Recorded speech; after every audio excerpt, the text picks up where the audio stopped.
Comprei uma lareira Tô retro. eu aqui na roça, um frio danado. Achei essa criança aqui na internet.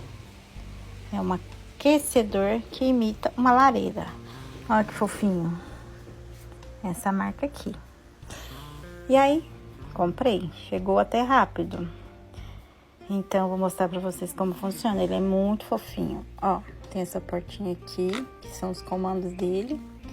É um imã. Aqui é pra ligar. E aí, ele já liga a lareira.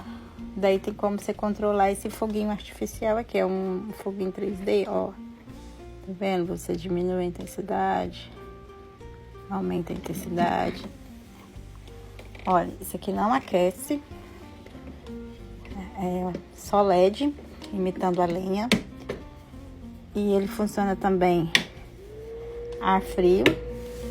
Ele é bem silencioso, assim. Gente, tô apaixonada. Eu vou fazer uma lareira aqui. O arzinho sai aqui embaixo. Depois eu vou colocar num lugarzinho específico, decorar. Esse é o ar frio.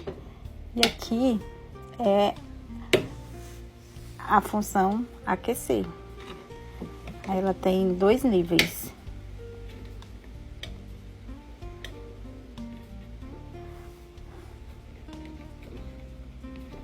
Gente, é muito legal.